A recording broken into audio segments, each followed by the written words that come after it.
Hello, Pudding people. I'm back with another video. This video is going to be about One Piece DND Reigns, which is by Rustage, and my predictions about what's going to happen in the story. I'm going to try to make this video quick because I'm not really going to try to edit this video that well. So let's just get. Also, this is before episode 2 was streamed, so this is not. Only at the episode 1 info. So I'm gonna get into it.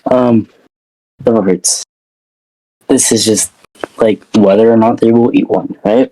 Okay. So Bradley's probably the easiest. It's kind of obvious. It's no. He's a fish man swimming their whole thing, right? It's not going to entirely rule it out, but it's heavily unlikely that Bradley will get a devil fruit because the line swing. Yokon's next. It's because, well, I think yes, because really, there's nothing stopping her. There's no character. I feel like there's no characteristic that I've seen that would stop her. And yeah, she doesn't seem like one yeah.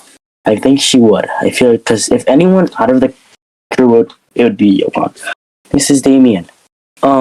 So I read a script for this video, and I realized something.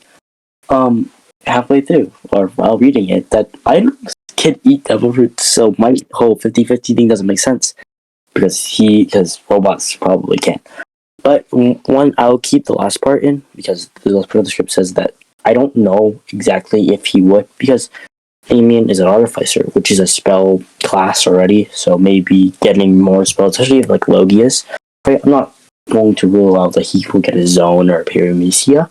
I'm just saying that I don't think it's as likely as someone like Yokon to eat one, because of the fact that I feel like he'd already be content with what I think. If anyone could, I feel like an NPC is going to eat one. If Damien's given one, it's like, oh, I'll have someone else eat it. But then again, Noble didn't eat a devil fruit in One Piece DND, so he might eat one as Damien. Who knows? Next up is Kai, and I firmly believe no, for the reasoning that he's shown not to like fruit. As when he ate lollipop, it was cherry, and he was asking for something that was non-fruit. Right? This could be a lot of things. Either, right, I could be looking this too deep, but he probably has something to do with devil fruits. Either that he's got someone die of them, he was told not to eat them, right? Or he already ate one, and he doesn't want to eat more fruit because he's scared that he might die.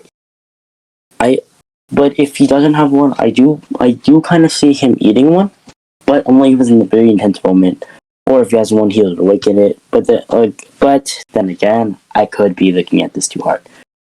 Taiga, he's like he's gonna be like the pearl of the series. I see him eating one. Like, he has no reason not to. I feel like if Rustage is gonna give him a devil fruit, it's gonna be like a tiger, like the cat, me, or the cat fruit model tiger, whatever.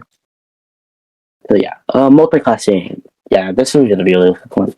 I don't see anyone multiclassing. At least, obviously, they might multiclass in the future, depending on what their characters learn and stuff, right? Because I just subclassing into Warlock, Hexblade Warlock, but he did. So yeah, that's pretty crazy.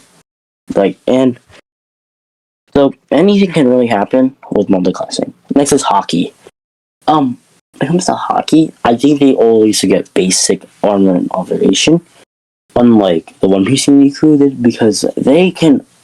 And what I feel like they're getting taught from their higher ups this hockey, right? I think maybe some of them might have conquerors, but I'm not entirely sure because I don't know enough about the characters to really say if they have conquerors hockey.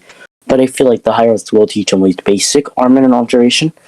I don't know if Rustage will, but I feel like if this was in a One Piece story, they would have both armor and observation. This is the plot.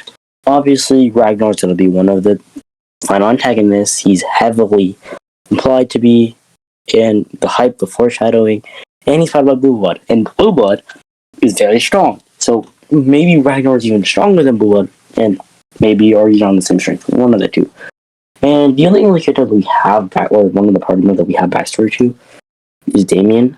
That way, I feel like he'd either be the first one we investigate, like where he was created, stuff like that, or even so, he'd be one of the later ones, or he'd be sprinkled. I just think he'd probably be first or last. That's what I think. I think it's gonna be the end of the video, Pudding Peeps.